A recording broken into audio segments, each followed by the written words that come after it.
Hello everyone, my name is Preeti and welcome to my channel. आज हम class 9th का chapter 1 के blueprint वाले जो क्वेश्चन आंसर्स हैं वो हम कंप्लीट करेंगे। So now let's start.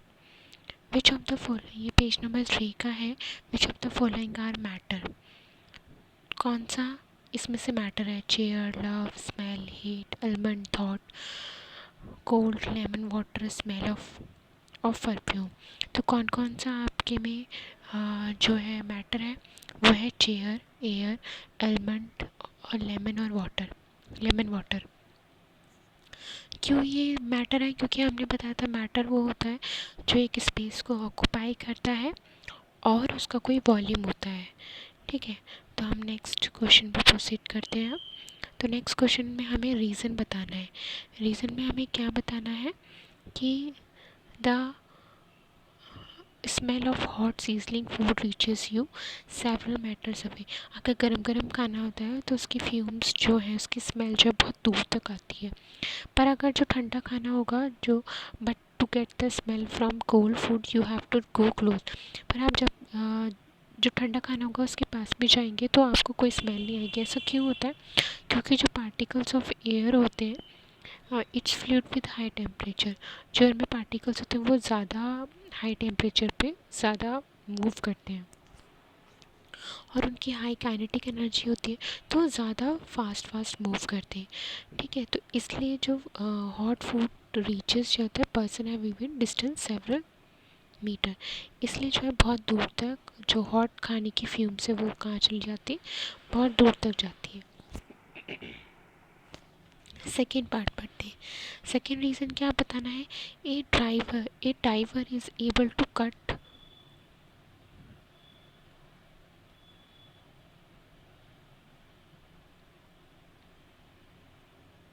A diver is able to cut through water in a swimming pool. Which of the property of matter does this observation show? जो driver है वो swimming pool में जाता है, डाइवर को ले जाते हैं स्विमिंग पूल में तो वो ईजिली कट हो जाता है। तो ये प्रॉपर्टी क्या कहती है? तो diver is able to cut through water in the swimming pool because, क्योंकि वाटर में जाके जो है जो फोर्स ऑफ अट्रैक्शन होती है वो क्या हो जाती है? वीक हो जाती है। Weak forces of attraction between water molecules के बीच में। इसलिए ये प्रॉपर्टी क्या शो करती? Attributes to easy diving. तो हमें बहुत इजी हो जाता है उसको डाइविंग करने के लिए। ठीक है, अब आता है characteristics of particles of matter. हमने बताया था ये बहुत इंपॉर्टेंट क्वेश्चन है। ये ये हमेशा एग्ज़ाम में आता है और किसी भी एग्ज़ाम के लिए ये बहुत ज़्यादा इम्पॉर्टेंट है। हर एग्ज़ाम में घुमा फिरा के पूछा जाता है। ठीक है, तो फिर जो हमारी करेक्टरिस्टिक्स होती है वो कौन कौन सी होती है? जो हमारी करेक्टरिस्टिक्स होती हैं वो होती हैं, एक तो होती है presence of intermolecular space between the particles. फिर होती है particles are in constant motion और दे आर अट्रैक्ट करते हैं ईच अदर को। ये अब हम पेज नंबर 6 के क्वेश्चन आंसर स्टार्ट करते हैं। तो हमारा पेज नंबर 6 का फर्स्ट क्वेश्चन है, the mass per unit volume of the substance is called density. Mass per unit of the volume को हम क्या कहते हैं? डिस्टेंस कहते हैं। ठीक है, अब हमें अरेंज करना है, इसमें लिखा है ना अरेंज करना है, किसमें? इंक्रीजिंग डेंसिटी के ऑर्डर में। किस किस को?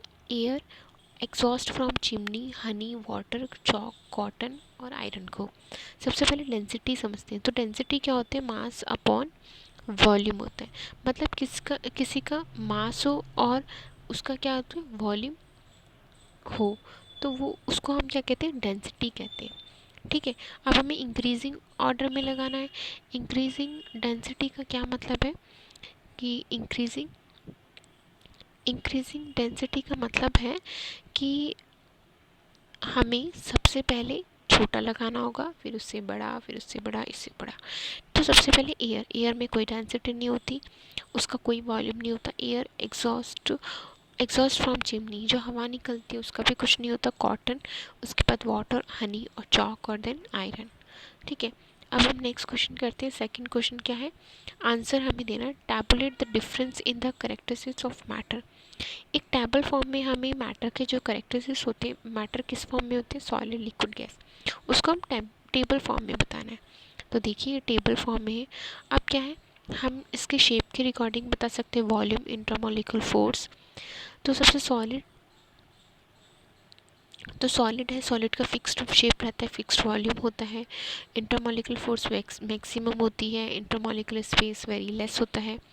Rigidity, rigid can not flow, rigid होता है, फ्लो नहीं कर सकता। कॉम्प्लेक्सिटी नेग्लिजिबल होती है। अगर मैं किसकी बात करूँ, अगर मैं बात करूँ, ये तो हमारा सॉलिड का हो गया। लिक्विड की बात करते हैं। नो फिक्स शेप, कोई भी फिक्स शेप नहीं होता, किसी भी आप उसको शेप में कन्वर्ट कर सकते हैं। फिक्स्ड वॉल्यूम, कोई इसका फिक्स्ड वॉल्यूम होता है, मतलब कि अगर आप किसी अमाउंट में किसी दो यूटेंसिल में लेते हैं, मतलब इसमें या इसमें 5 ml इसमें भी रहेगा और 5 ml इसमें भी रहेगा, मतलब कोई चेंज नहीं आएगा वॉल्यूम में। लेस देन सॉलिड, हाँ, इंटरमॉलिकुलर जो फोर्स है उसकी सॉलिड से क्या होती है, कम होती है, क्योंकि ये जो पार्टिकल्स हैं वो दूर दूर होते हैं। Intermolecular space more than solid, ज़्यादा होता है, फोर्स स्पेस तो बहुत दूर दूर होता है। रिजिडिटी कैन फ्लो, रिजिडिटी तो होती ही नहीं क्योंकि फ्लो कर सकता है, ठीक है। और कॉम्प्लेक्सिबिलिटी होती है कंपैरिजन टू सॉलिड। अब हम गैस की बात करते हैं। नो फिक्स शेप, कोई शेप ही नहीं होती उसकी, तो नो फिक्स्ड वॉल्यूम, कोई भी वॉल्यूम नहीं होता, कुछ भी हम नहीं पता कर सकते। इंटरमॉलिकुलर फोर्स वेरी लेस होती है, क्योंकि पार्टिकल्स बहुत दूर दूर होते हैं, तो कहाँ उसमें फोर्स होगी, बहुत ही कम होगी। इंटरमॉलिकुलर स्पेस बहुत ज़्यादा होता है कंपैरिजन टू सॉलिड और लिक्विड। रिजिडिटी कैन फ्लो कर सकती है, पर क्या नहीं होती, रिजिड नहीं होती है। कंप्लेक्सिबिलिटी हाई कंप्रेसिबिलिटी होती है comparison to solid and liquid. अब हम नेक्स्ट क्वेश्चन देखते हैं। हमें कमेंट करना है, किस हमें कमेंट करके बताना है किस पे, कंप्लेक्सिबिलिटी पे, फ्लूइडिटी पर, filling filling as a container, shape, kinetic energy और डेंसिटी पर। तो रिजिडिटी क्या होता है, हमने बताया था, रिजिड जो क्या होता है, कंप्रेस हो सके और वापस में अपनी रिगेन कर लेता है शेप। तो it is a property of a substances to continue to remain it shape and created with external force. अगर आप उस पर फोर्स लगाते हैं तो फिर से वो क्या कर लेता है, अपनी शेप को रिगेन कर लेता है। अब आता है कंप्लेक्सिबिलिटी। कंप्लेक्सिबिलिटी क्या होती है, it is attributed two particles, it's molecular force space when exposed to an external force thereby lacks to cater its density। Complexity का क्या मतलब है कि आप पार्टिकल्स को कॉन्ट्रैक्ट कर सकते हैं, कॉन्ट्रैक्ट मतलब उससे दबा सकते हैं, तो फिर क्या होगा, उसकी इंटरमॉलिकुलर स्पेस क्या होंगी, पास पास आ जाएंगी, ठीक है। तो एक्सटर्नल फोर्स चाहिए हमें कॉम्प्लेक्सिबिलिटी के लिए। फ्लूइडिटी का क्या मतलब है कि आप कोई भी सब्सटेंस वो क्या करते हैं, फ्लो कर सकते हैं और फ्रीली मूव कर सकते हैं उसके particles. Filling the gas container. अब फिलिंग गैस कंटेनर का क्या मतलब है कि particles in container that take it shape as randomly vibrate in all possible direction. मतलब आप किसी भी कंटेनर में रखें तो उस शेप के उस पार्टिकल्स जो है मैटर के, वो इजीली क्या करते हैं, गैस के, वो क्या करें, फ्रीली मूव कर सकते हैं। शेप आप बता सकते हैं कि हर किसी की शेप क्या होती है, एक डेफिनाइट शेप होती है, एक्सटर्नल बाउंड्री होती है। काइनेटिक एनर्जी क्या होता है, काइनेटिक एनर्जी होती है मोशन, जो पार्टिकल्स जो हैं आपस में मूव करते हैं। Motion allows particles to process energy. एक एनर्जी से, काइनेटिक एनर्जी मतलब एक एनर्जी चाहिए होती है पार्टिकल्स को मूव करने के लिए, मतलब मोशन करने के लिए, उसे हम क्या कहते हैं, काइनेटिक एनर्जी कहते हैं। अगर हम काइनेटिक एनर्जी को इंक्रीजिंग ऑर्डर में लगाएं तो सबसे कम किसके होगा, सॉलिड का, फिर लिक्विड का, और सबसे ज़्यादा किसका होगा, गैस का।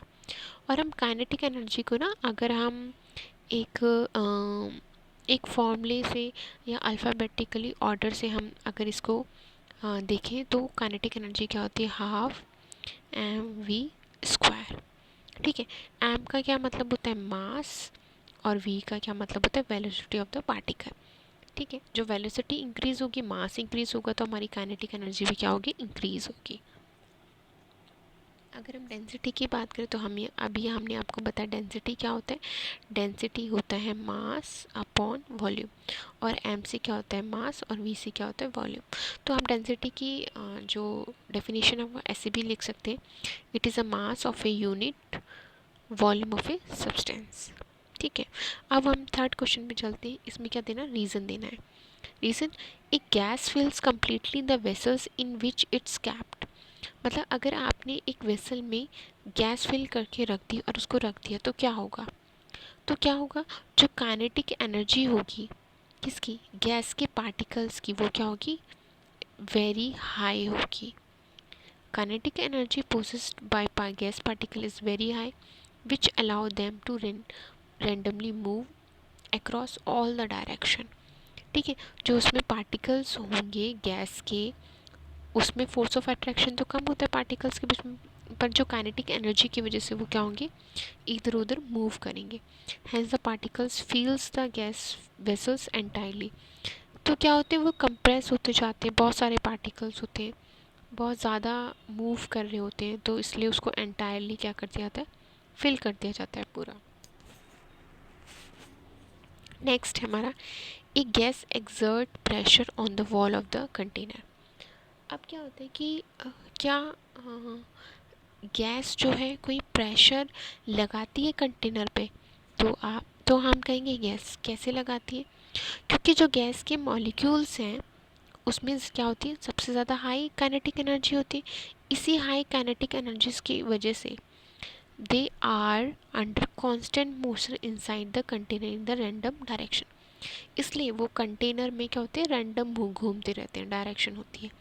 उसकी वजह से क्या होती है, it causes hit of walls of the container. इसकी वजह से वो क्या करते हैं, कंटेनर को हिट करते रहते हैं। इसी की वजह से जो हमारा आउट जिसमें गैस फिल की जाती है उसका आउटसाइड जो कंटेनर होता है वो बहुत हार्ड मटेरियल का बना होता है। जैसे अपने सिलेंडर का मैं एग्जांपल देती हूँ। सिलेंडर कितनी हार्ड मटेरियल से बना होता है, इसलिए बना होता है क्योंकि उसके अंदर जो पार्टिकल्स हैं गैस के, वो मूव कर रहे होते हैं, वो हिट कर रहे होते हैं, किसी भी तरीके से वो ब्रेक कर सकते हैं, इसलिए। तो हम नेक्स्ट क्वेश्चन पे चलते हैं। नेक्स्ट है, ए wooden table should be called a solid. तो आप क्या कहेंगे, यस। क्यों सॉलिड है, क्योंकि उसकी डेफिनेट साइज है, उसका शेप है, इंट्रामोलिकुलर अट्रैक्शन है, क्लोजली पैक्ड है पार्टिकल का, और बहुत ज़्यादा रिजिड और बिल्कुल कैन नॉट बी कंप्रेस नहीं हो सकता। ठीक है, नेक्स्ट हम देखते हैं, नेक्स्ट क्या कह रहा है, we can easily move our hand in the air. हम बहुत ज़्यादा ईजिली मूव कर सकते हैं हैंड को हवा में, but do not same solid block of the wood. पर हम अगर हमारे पास लकड़ी का कुछ हो तो हम नहीं कर पाएंगे इतनी जल्दी मूव, क्योंकि वो हमें लगेगा। We need a karate expert, मतलब हमें कुछ चाहिए होगा प्रोटेक्ट करने के लिए। तो क्यों ऐसा है, तो रीज़न देते हैं। Molecules in gases are closely packed. जो मॉलिक्यूल्स हैं सॉलिड में वो क्या होते हैं, क्लोजली पैक्ड होते हैं। विच आर डेंसली पैक्ड, मतलब पास पास होते हैं। तो वो हमें क्यों लगते हैं, क्योंकि we easily able to break the force attraction। तो जो सॉलिड के होते हैं उसमें जो पार्टिकल्स क्या होते हैं, पास पास होते हैं, पास पास होते हैं। तो अगर हम अपना हाथ इस पर लगाएंगे तो हमारा हाथ तो दर्द करेगा, क्योंकि क्या है, पार्टिकल्स पास पास है। अगर पार्टिकल्स दूर दूर होंगे और मैं इसमें एक मुक्का मारूं तो क्या होगा, मुझे नहीं लगेगी। सेम ऐसे ही क्या होता है, किस में होता है, ऐसे ही एयर में होता है। अगर हम हवा में, क्योंकि हवा में पार्टिकल्स दूर दूर होते हैं तो ईज़िली हमारे लिए क्या होता है, हमें नहीं लगती है। ठीक है, तो हम यही बात करते हैं कि break of the force of attraction when we move hand through air, अगर हम हवा में करेंगे, but it's difficult to break through the solid.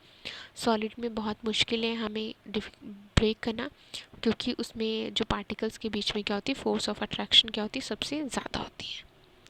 Next question देखिए, fourth question. Liquid generally have lower density than solid. मानते हैं आप ये बात कि लिक्विड की जो डेंसिटी है वो कम होती है किससे, सॉलिड से। क्योंकि लिक्विड हम डेंसिटी हमने बताया था मास अपॉन वॉल्यूम होता है। ठीक है, अब मास तो है, क्या क्या मास है लिक्विड का? तो आप बोलेंगे नहीं, मास तो नहीं होता। मास तो क्या होता है, वो तो लिक्विड फॉर्म में होता है। क्या वॉल्यूम है? तो आप कहेंगे यस वॉल्यूम है। पर ये देखिए, ये इन्वर्सली प्रोपोर्शनल है ना, तो वॉल्यूम अगर कम है तो डेंसिटी भी क्या होगी, कम होगी। ठीक है, आगे का क्वेश्चन पढ़ लेते हैं। But you have most absorb ice then that ice floats on water, find out why। मतलब कहने का मतलब है कि आपने अगर आइस को आप वाटर में डालते हैं तो क्या होता है, वो आइस फ्लोट करती है। क्यों ऐसा है? क्योंकि density of ice is less than density of water. क्योंकि वाटर की डेंसिटी ज़्यादा है, किसके कंपैरिजन में, आइस के कंपैरिजन में। The low density of ice can be attributed to small pores. आपने देखा होगा जो लो डेंसिटी के होते हैं, जो लो मास के होते हैं, वो क्या करते हैं, ऊपर से फ्लोट करते हैं। नहीं तो अगर हाई डेंसिटी होती तो वो क्या हो जाता है, डिप कर जाती। ठीक है, अच्छा अब हम नेक्स्ट पेज नंबर पे चलते हैं। पेज नंबर 9 के ये क्वेश्चन है। इसको आपको ना सेल्सियस में कन्वर्ट करना है। किस में करना है आपको, सेल्सियस में कन्वर्ट करना है। ये रहा, सेल्सियस में कन्वर्ट करना है टेम्परेचर को। आपको 300 और 573 केल्विन दिया हुआ है। तो मैं आपको ये बता दूं कि 0 डिग्री जो होता है हमारा, वो होता है 273। ठीक है, 0 डिग्री क्या होता है, 273 होता है।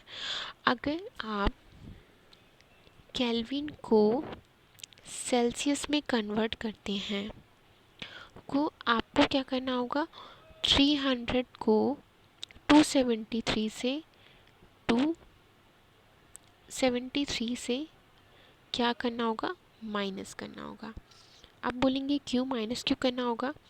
क्योंकि ये 273 कहाँ से आया, तो ज़ीरो ये लिखा है। जो हमारा 0 डिग्री होता है वो क्या होता है, 273 केल्विन के इक्वल होता है। 0 डिग्री सेल्सियस किसके इक्वल होता है, 273 केल्विन के। तो हमें सेल्सियस में ही कन्वर्ट करना है, तो हम क्या कर देंगे, 300 को 273 से माइनस कर देंगे। अगर माइनस करेंगे तो क्या आ जाएगा, 10 में से 3 गए 7, कितना बचा 9, 9 में से 7 गए 2, और यहाँ पे क्या बच गया 1 2, तो 27 डिग्री क्या आ गया, सेल्सियस। सेम ऐसे ही होगा 573, 573 को आप किससे माइनस करेंगे, 273 से। अब तब बोलेंगे, तब इसको माइनस करेंगे जब केल्विन से किस में कन्वर्ट करना होगा आपको, सेल्सियस में कन्वर्ट करना होगा। ठीक है, तो अब नेक्स्ट क्वेश्चन पे चलते हैं। What is the physical state of water? क्या है फिजिकल स्टेट? फिजिकल हमने बताया था जो ऊपर से दिख रहा हो। अगर 250 डिग्री सेल्सियस है तो हमें क्या दिखाई दे रहा है, हमें ये बताई दे रहा है कि गैसियस स्टेट में इतना ज़्यादा सेल्सियस है और ये बॉइलिंग पॉइंट से बहुत ज़्यादा है। अगर एट 100 डिग्री सेल्सियस तो क्या है, ये एक ट्रांजिशन स्टेट में मतलब मूव कर रहा है। वाटर इट्स बॉइलिंग पॉइंट, इस टाइम पे वाटर क्या होता है, बॉइल कर रहा होता है, बॉइलिंग पॉइंट पर होता है। Hence present in both liquid and gases state. और ये 100 डिग्री सेम लिक्विड स्टेट में भी होता है और गैसेस स्टेट में भी होता है। अब हम थर्ड क्वेश्चन देखते हैं। For any substance why does temperature remain constant during the change of state, during the change of state. इसका कहने का मतलब ये है, हर किसी सब्सटेंस में जो टेम्परेचर है वो क्या होता है, रिमेन कांस्टेंट रहता है हर स्टेट में। क्यों भाई, क्यों रहता है कांस्टेंट? क्योंकि हमने बताया था is due to latent heat supply to increase the temperature. कोई लेटेंट हीट है मतलब हिडन हीट है जो क्या कर रही है, इंक्रीज कर रही है टेम्परेचर को। ठीक है, और क्या कर रही है, टेम्परेचर को मेंटेन बनाई हुई है, कांस्टेंट बनाए हुए है। और वो जो हिडन है हीट, वो किस लिए यूज़ हो रही है, transfer the state of matter of the substance. ठीक है, सब्सटेंस को क्या कर रही है, मैटर को चेंज करने के लिए वो हीट क्या कर रही है, यूज़ कर रही है। इसलिए क्या होती है, जो टेम्परेचर है वो क्या होता है, हमेशा कांस्टेंट होता है, किसमें, मैटर को चेंज करने में। ठीक है, अब हमें जस्टिफाई करना है। जस्टिफाई क्या करना है, state method to liquefy atmospheric gases को। तो आइदर इंक्रीजिंग द प्रेशर और decrease the temperature which ultimately leads to reduction और स्पेस बिटवीन द मॉलिक्यूल्स। हमें क्या डिस्टिफाइड करना था, लिक्विफाई एटमॉस्फेरिक गैसेस को। ठीक है कि एटमॉस्फेरिक लिक्विफाई गैसेस कैसे हैं, तो अगर हम प्रेशर को इंक्रीज़ करेंगे या डिक्रीज़ करेंगे टेम्परेचर को, क्या होगा, तो मॉलिक्यूल्स क्या होंगे, वो भी क्या हो जाएंगे, रिडक्शन हो जाएंगे, और स्पेस क्या हो जाएगा, उनमें भी क्या हो जाएगा, कम हो जाएगा। ठीक है, अब हम बात करते हैं पेज नंबर 10 की।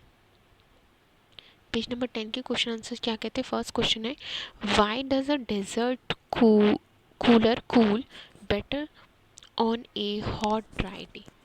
मतलब डेजर्ट में, वाई डज डेजर्ट, जो हमारे डेजर्ट होते हैं वो क्या होते हैं, जल्दी से ठंडे हो जाते हैं। Better on a hot dry day, एक गर्म, अगर मतलब हॉट ड्राई डे हो।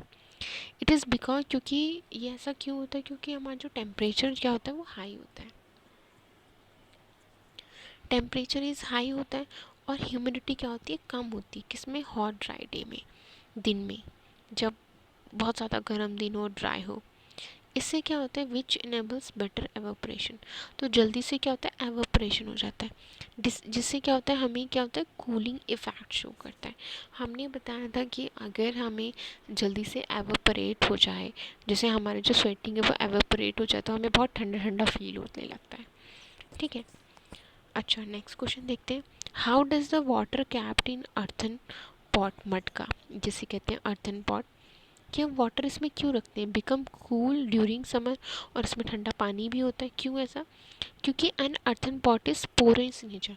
आपने देखा होगा छोटे छोटे पोर होते होंगे, ऐसा नहीं है कि बहुत सारे मोटे पोर होते हैं पानी बाहर निकाले थे, नहीं, बहुत ही टाइनी पोर होते। तो वो क्या करते, टाइनी पोर, वो फैसिलेट करते पेनिट्रेशन ऑफ वाटर, फैसिलेट करते कि वाटर को क्या करें, पेनिट्रेट कर ले, and hence evaporation from the port surface, और हो जाए जो, और जिससे क्या हो, जो एवोपरेट हो जाए, जो हम गर्म पानी डालेंगे उसमें मटके में, तो क्या हो जाए, जो उसकी एनर्जी, उसका गर्म वाला जो है, उसको क्या करते, वो एवोपरेट करते।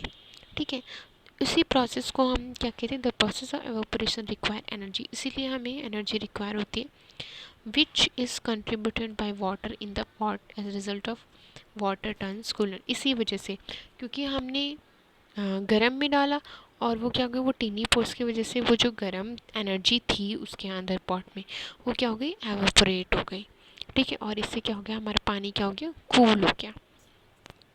ठीक है, अब आता है, ये हमने क्वेश्चन आपको बताया था, why does our palm feel cold, कैसे हमारा पाम कोल्ड हो जाता है जब हम उसमें क्या रखते हैं, एसीटोन रखते हैं। एसीटोन मतलब कि जो हमारा थिनर होता है, जिससे नेल पॉलिश रिमूवर जो होता है, और पेट्रोल परफ्यूम ऑन इट। क्यों ठंडा ठंडा फील होता है, क्योंकि अगर आप क्या करेंगे, acetone, petrol, perfume are volatile substance, volatile substance क्योंकि वो एवोपरेट कर देते हैं जल्दी से जब वो एयर के कांटेक्ट में आते हैं।